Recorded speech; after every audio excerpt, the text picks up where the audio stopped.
This is Functional and Fabulous, the omni-channel podcast, where we unbox tales of online retail and digital transformation. In this episode, recorded live at the Laughter Lounge in Dublin at Studio 49's Transformation Excellence in E-Commerce conference, Ger promotes a rival podcast. Wait, no, that can't be right. Paul co-hosts a podcast with James Gerd called Inside Ecommerce. No. Currently at 200. In this episode, Gordon reviews some furniture. They're very bouncy couches. Our guest reviews Google Analytics. But obviously GA4 is horrible and everyone hates using it. Ger recites his latest poem. A clean white room with a single product right in the middle on a podium and an exit sign. It's not very good. We'll cut that out. Our guest provides the best clickbait quote ever. They had one customer that spent $500,000 a year on sunglasses. And Gordon talks about his favourite restaurants. My takeaways are... This episode of Functional and Fabulous is brought to you with pride by Studio 49, retail e-commerce experts, omni-channel growth consultants, and cut-through performance marketing specialists. Studio 49, where your digital retail success is built.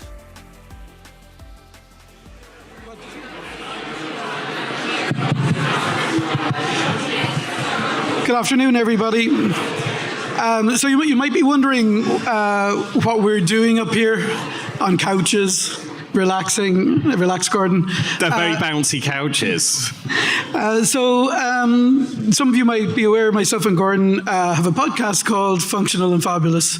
It was started pretty much at this conference about 2 years ago when we had a bit of a fireside chat, and we thought that we were so good at it we'd start a podcast and unleash yet another podcast onto the world. Because there aren't enough already.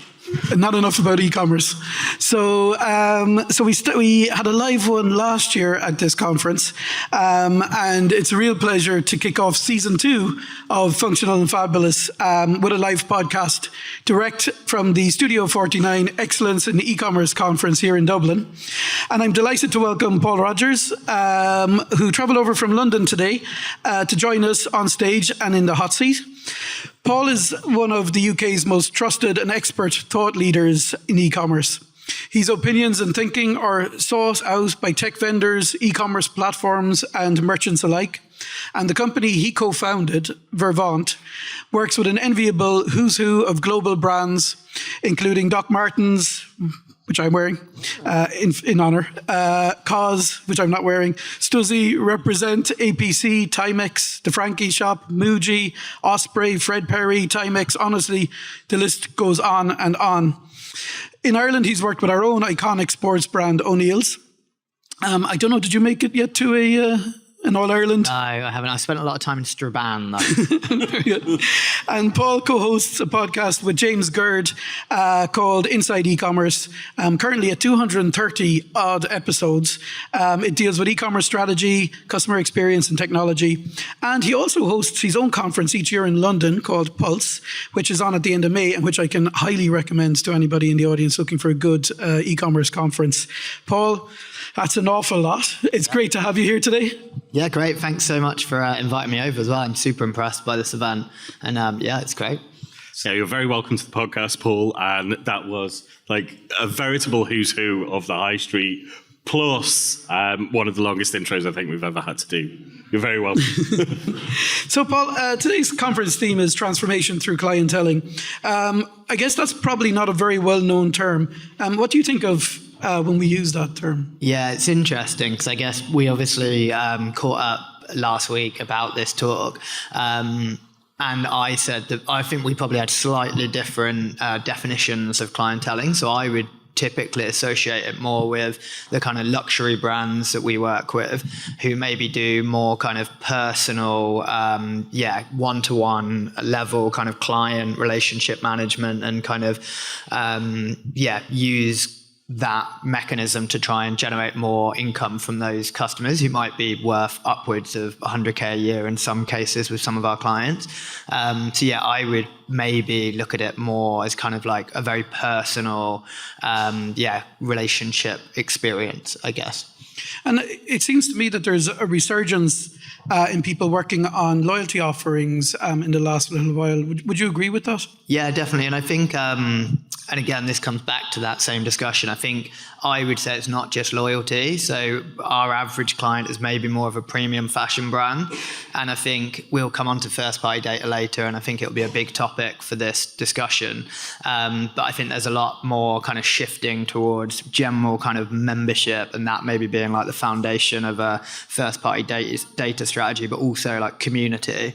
And then also a lot more kind of VIP that's more service orientated and maybe a little bit more kind of surprise and delight focused rather than like monetary points, that kind of stuff. So really about moving beyond the idea of loyalty points. Yeah, exactly. And I still think, you raised the point because I think sometimes I'm a bit alien to like the rest of the world where we do work with a lot of these brands. And I do think, points work, and, having these kind of tiered programs, they do work, and people want to move between the tiers. People want the rewards off the back of these programs.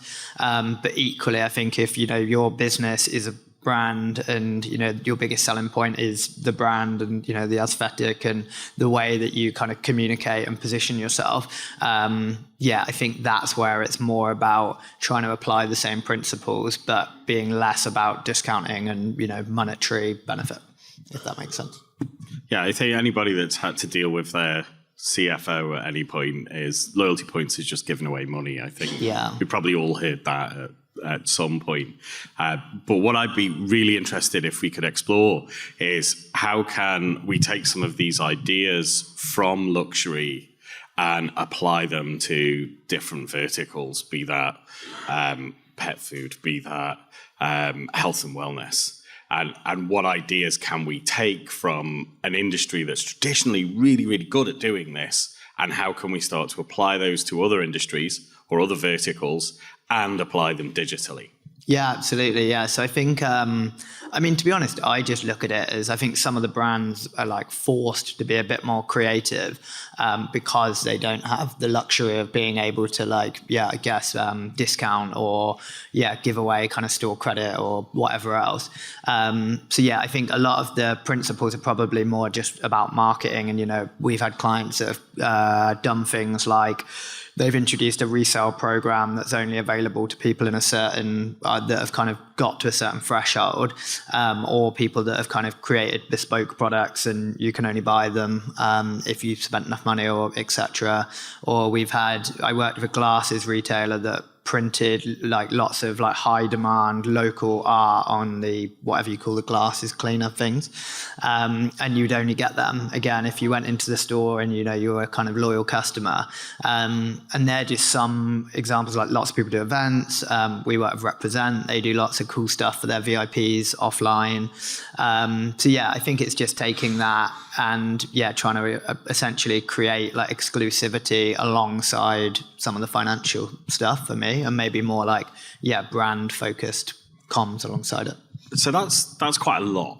There's tons of ideas there. I think like you've just gone. Yep. I think you've just given everybody like 8 or 10 ideas just right off the cuff. So if you're sitting listening to this and you're thinking I've got to do something with loyalty, and the CFO is going to say no, you can't do points. Where would you start? What would be like? What would be the advice that you would give to people of like, okay, I want to do this, but what's the starting point? Absolutely, yeah. So I think this has been touched on in a number of the talks this morning. I've been really impressed with the content from your team in particular. And I think I've tried not to talk about it intentionally so far, but I think we would naturally come onto it with this topic. So I think the way the world's going, like everyone is trying to capture as much first-party data as possible. And also with all of the privacy changes, there's a lot of benefits from a tracking perspective, amongst other things, from a customer building an account and having a logged in experience so that you can track against a customer. And also you can do more kind of within the theme and whatever else.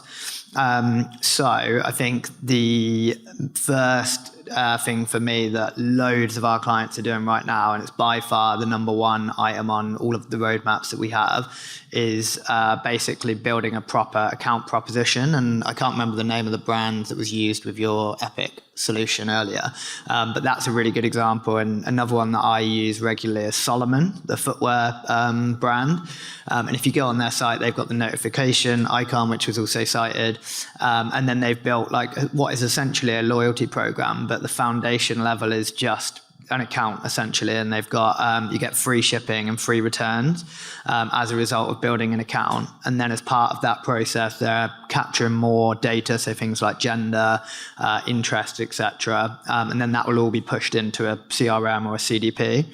And Jay Lindbergh's another really good example, and they capture things like sizing as well. And then the next phase could then be to like surface that on site as you're shopping, you know, as you're presenting product to the customer, etc. But essentially building an account, you have to have an account in almost all instances and in Shopify in order to opt into a loyalty program. So I think it's an app, and obviously you have the first party data benefit and the tracking benefits.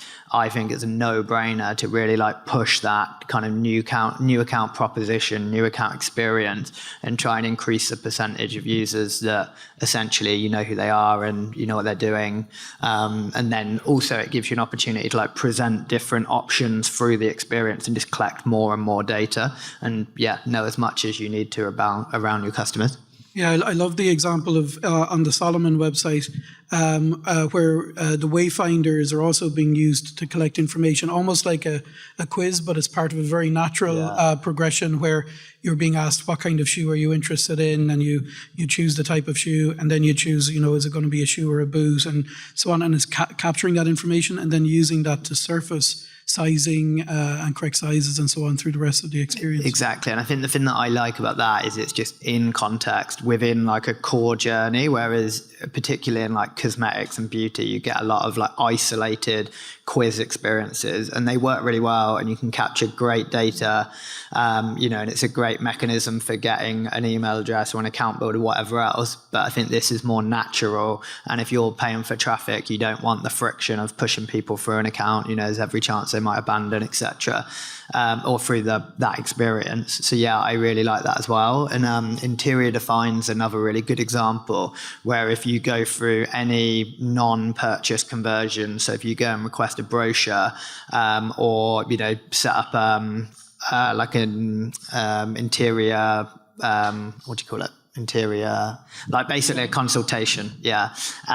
It asks you different questions. So it'll ask you like, initially it'll be like what about the project, and then it'll ask you about like the scope of like what products you might be interested in, and all of that again is just to push the data into their CRM or CDP.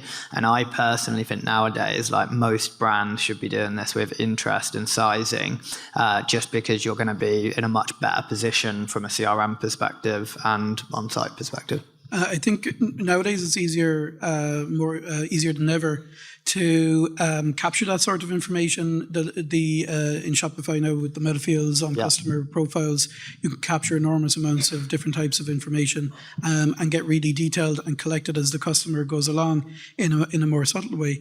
I think Shopify is also making it incredibly easy to get customers to log in. You know, the new customer account section is basically a one-time passcode. All you need is your email address. All of your orders are already collected together. Where do you see that kind of customer account area for Shopify? Where do you see that going? Yeah, I think, I mean, my view on Shopify overall, so I'd say our company is essentially platform agnostic, but because of the nature of the brand we work with, we're very Shopify heavy. And over the last kind of 10 years, I've done a lot of like platform valuation stuff, but I've always been super pro Shopify.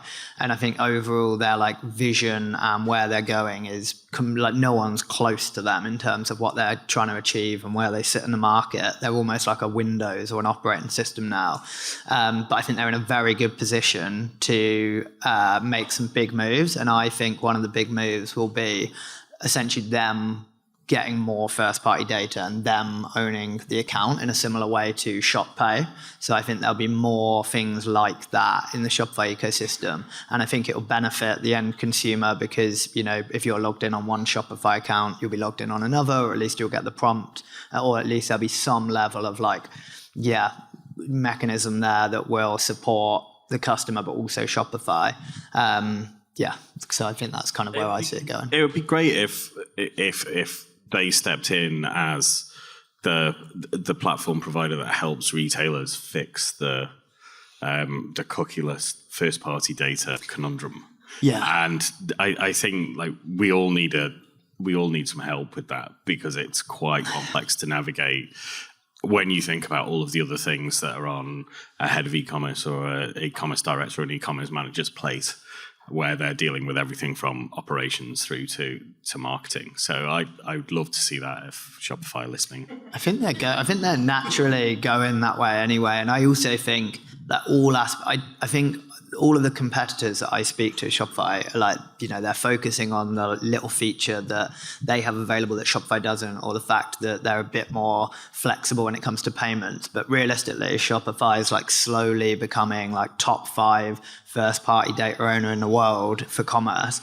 And, you know, they're offering, if you've got POS and social checkout and obviously checkout and whatever other channel you've got through Shopify, you have already built like a true unified view of the customer, and no one else is providing that. And I think they're leaps and bounds ahead of everyone else from a data perspective. I think that's really interesting thing to highlight. And, you know, sometimes we're in the weeds when we're operating e-commerce sites, and just to step away for a little bit and have a look at where it's going. The amount of data that Shopify has also makes available to retailers. I've regularly shown retailers the customer segmentation options that are available in the back end of Shopify, and it's fascinating to see what you can pull as information out of those platforms. But you've mentioned unified commerce, and I guess it's an interesting thing. I'm not sure how many people have heard of the term unified commerce yet. I think Gartner created it or something. Yeah, so it's the Shopify people have heard about it. The people who are selling it. But do you want to just take us through that a little bit? Because it's interesting to just pause on that for a moment as we're talking about all of these. Yeah, so I think it was Gartner that initially coined the term, and then Shopify use it a lot.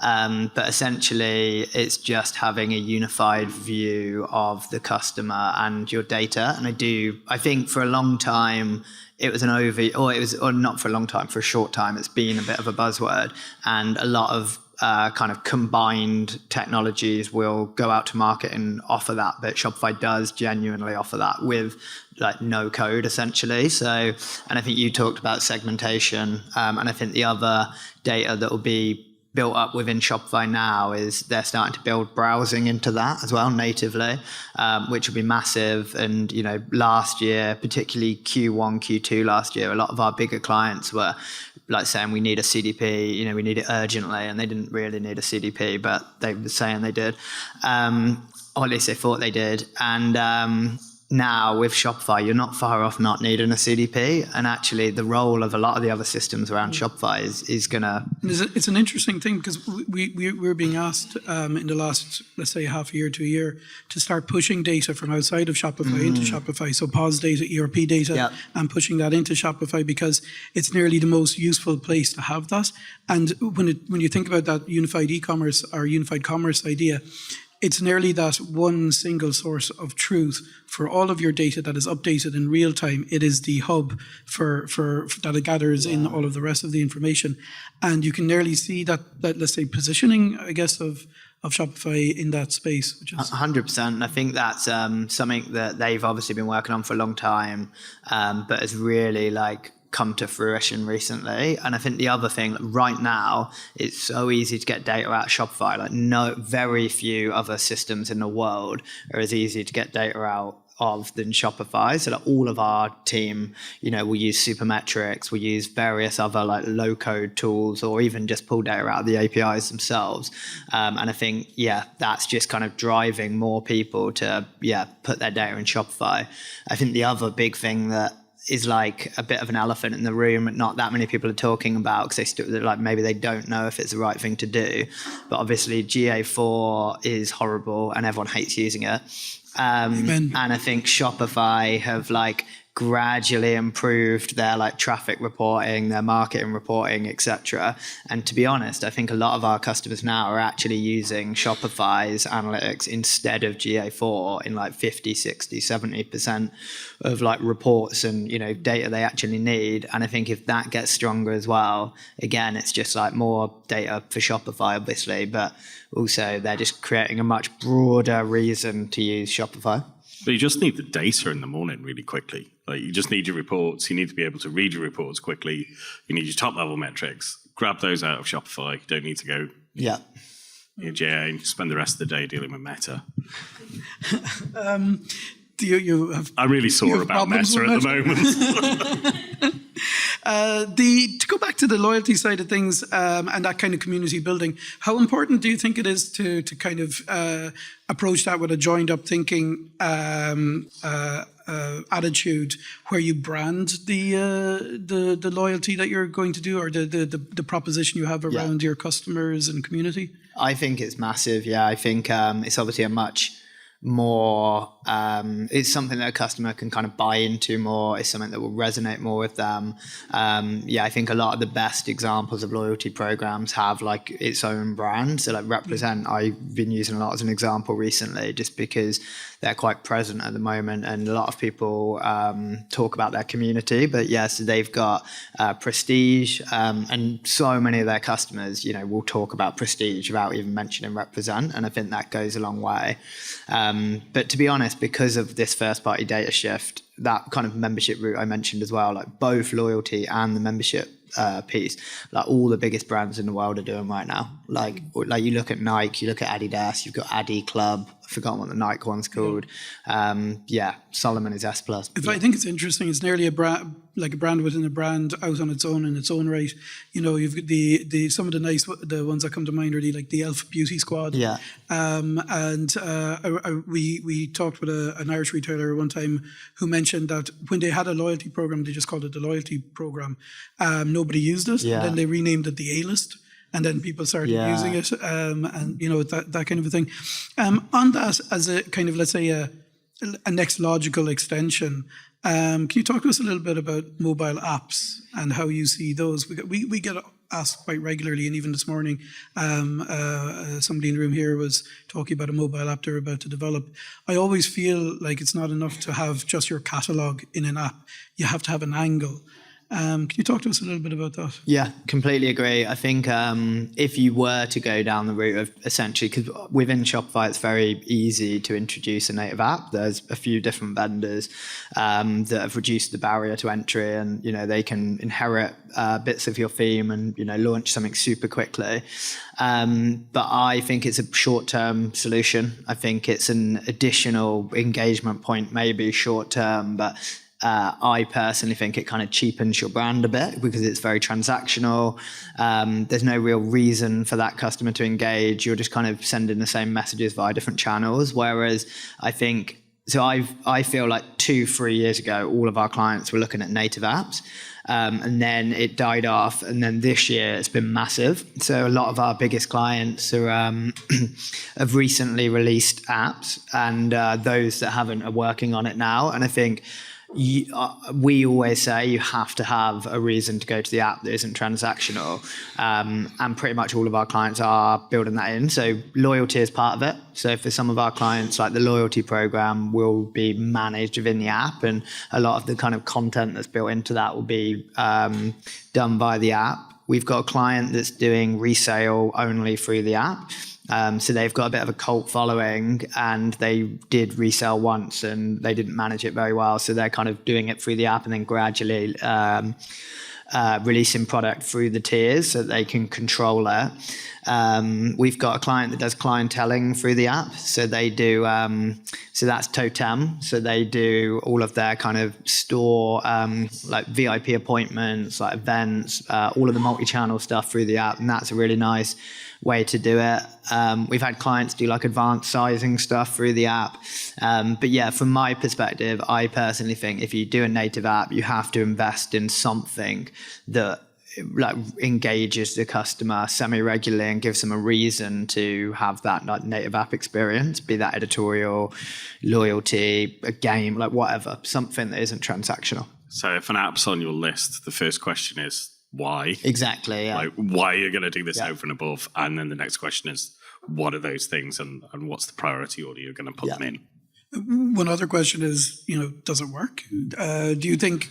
Yeah. Because obviously an app is expensive to produce and you're putting a lot of thought and effort and time into bringing it to fruition. Do you see it working for people? Yeah, definitely. And I think, all of our clients are kind of focused on the data, and it's pretty much always worked. I think the ones that haven't have always been transactional, and even then there is an argument that it works just in terms of push notifications being like a real high engagement channel, and people still being able to be brought back by the app. But it might not be incremental, but it could be a better experience and it could convert better, etc.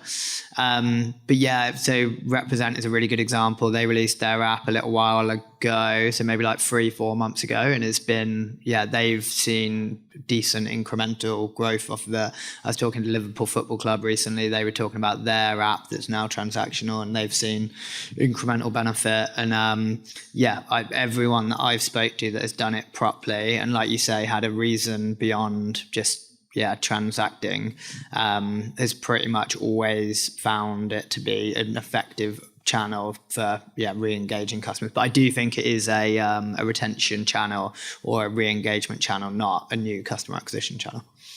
When we spoke previously, Gordon, you had this nice kind of image of the salesperson with their little black book. The guy who knows all the customers, he knows their sizes. He's rolled out at certain times of the year to get in contact and drum up a bit of business.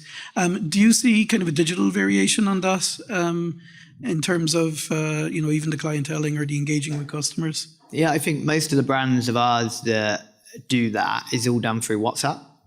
For whatever reason, we have had some clients try and do it for a native app, but the ones that have done it most effectively. And I always remember I worked with a like really high-end sunglasses retailer, and they had one person that just sat on WhatsApp and Facebook chatting to like that's a one-to-one and not a broadcast. Very one-to-one, totally one-to-one. And they had one customer that spent $500,000 a year on sunglasses, and I was just like, couldn't believe it. But essentially this person had almost like a target, but it was kind of half seen as like just giving a good experience, but she pretty much had a sales target, to be fair, and she was very non-commercial. And I think, to be honest, a lot of the top fashion brands do that. I'm pretty sure Burberry do the same. They do a lot of their like clienteling via WhatsApp, and it's designed to feel very personal. A lot of it's more around kind of convenience and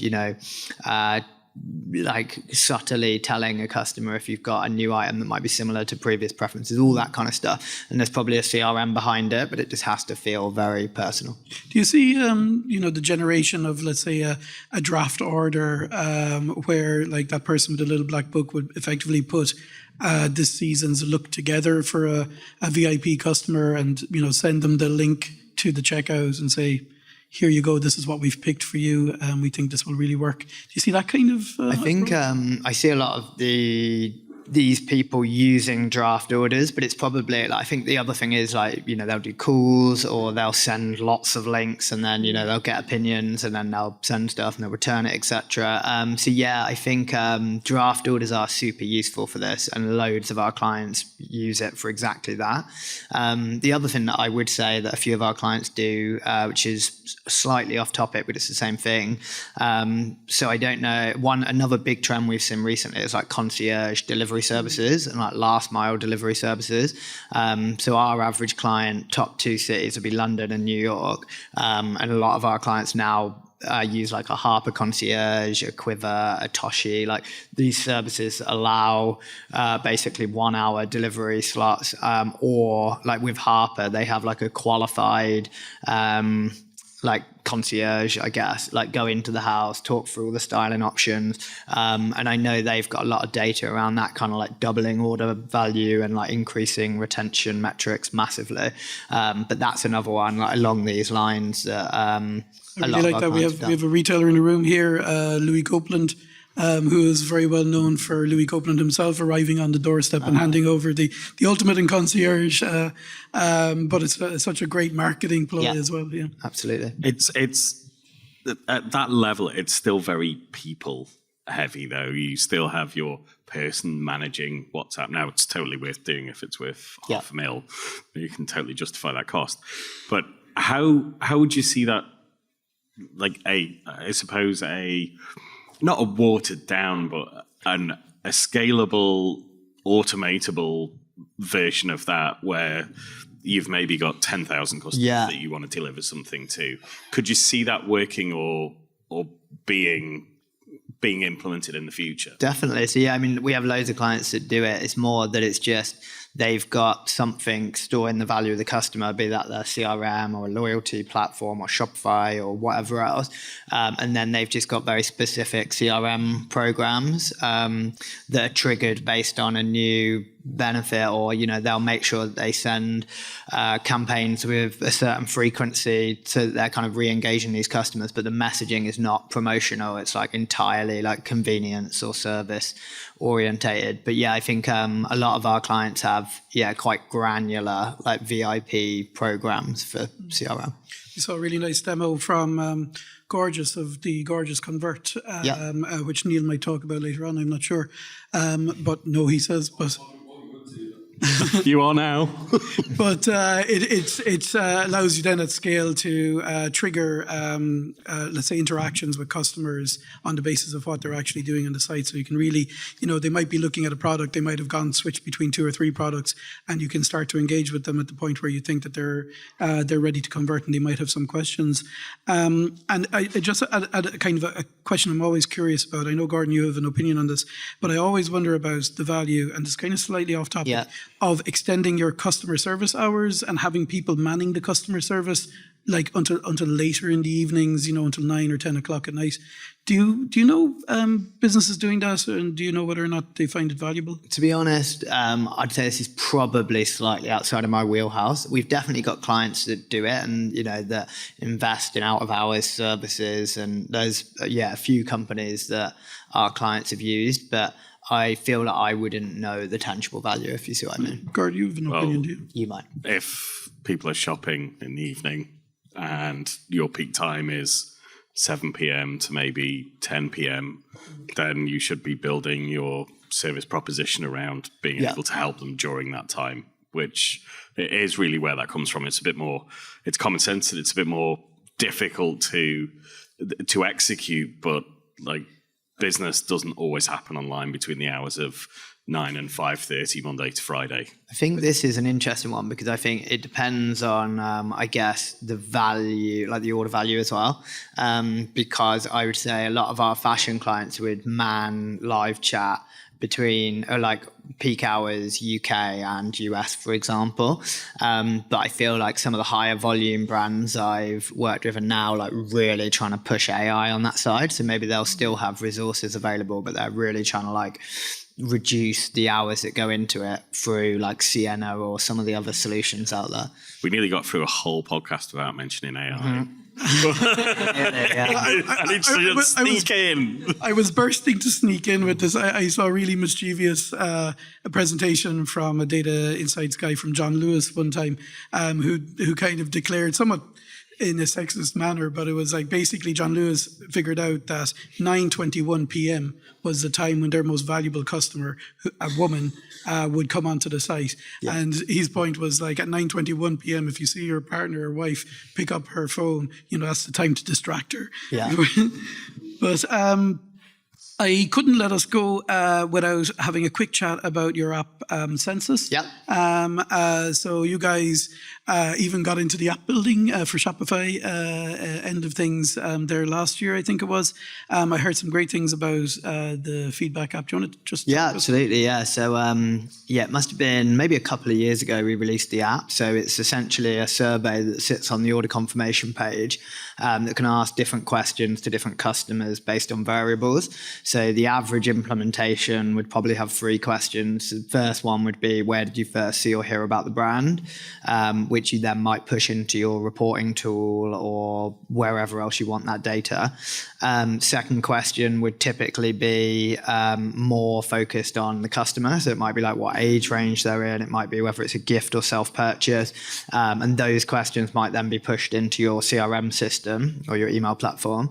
And then on top of that, we'd then have like feedback questions. So that would be designed to pull out like any friction points, issues with carrier options, like localization, like all of that kind of stuff. And then you would use that data to then, I guess, push things into your backlog or, push it to your customer service team. But the one thing I would say is we introduced it more for the attribution side, but actually now most people are using it to get more insight into the customer and, like what other brands they buy, like, where else they buy the product, all that kind of stuff. And then they push it into Klaviyo or Emetria or whatever else and use it more from a marketing perspective.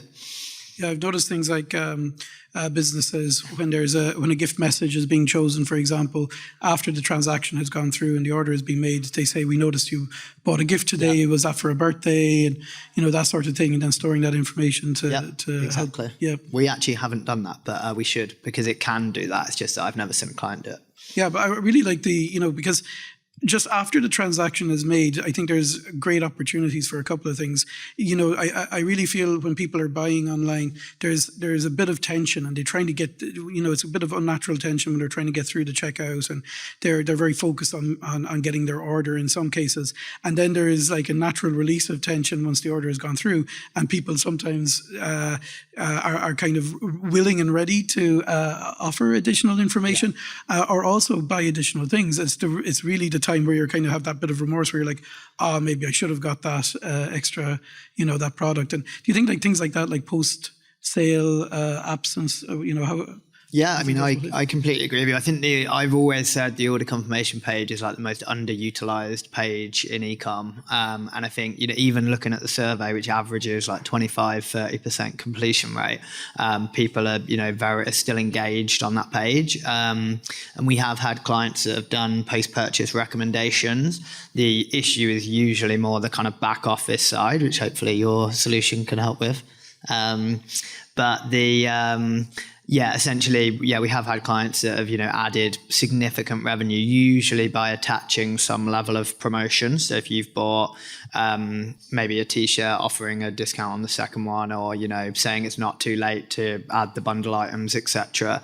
But they definitely work. And there's lots of data online around how important they can be. Like a lot of the D2C brands did really well through COVID with those types of things. I think it's so interesting. Years ago, I remember thinking that e-commerce was very bizarre in a way where we were nearly setting up a clean white room with a single product right in the middle on a podium and an exit sign, which is not at all how people deal with, even after the sale inside, and, you have the smile, thank you, would you like to send us a receipt and all that kind of thing.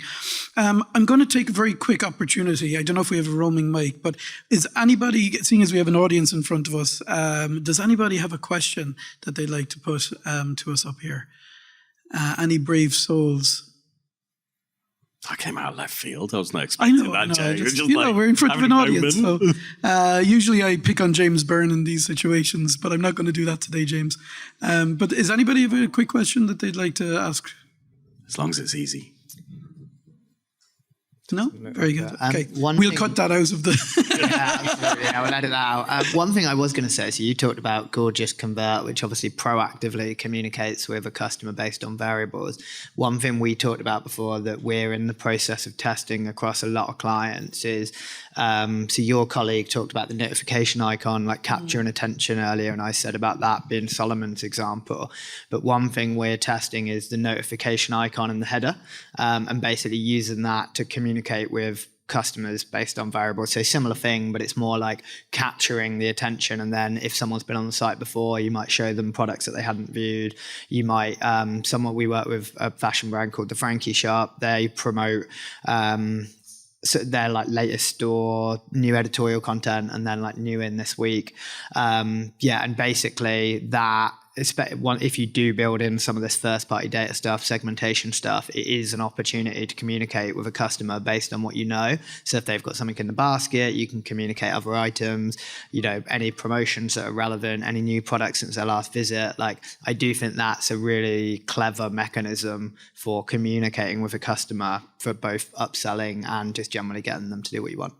Absolutely, I love it because it's also kind of, it's native to how people are using the devices. Mm-hmm. It is a little bit cross-functional in some ways, but it kind of thinks a little bit outside the box while still being very obviously intuitive for a customer that's using the website. Exactly. And I really like those solutions, like that Solomon one again with the Wayfinder, I think is genius, because it's what the customer is doing anyway, and you're really helping them to understand what the product offering is on the site. Yeah, I think like some really good advice today, and if I've been listening properly, my takeaways are, like, number one, build your customer account out. Yeah. Number two, think about how you collect first-party data in a way that feels natural and intuitive.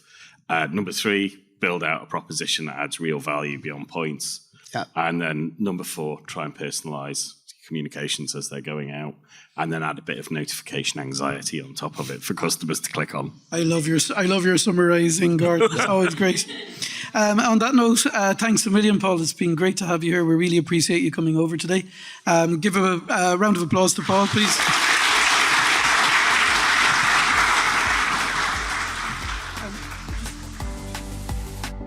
You've been listening to Functional and Fabulous with Ger and Gordon Newman. If you'd like to know more about the podcast or about Studio 49 and Omnichannel Stories, please go to functionalandfabulous.ie. Our sound engineer was Elaine Smith, and the show was produced by Roger Overall.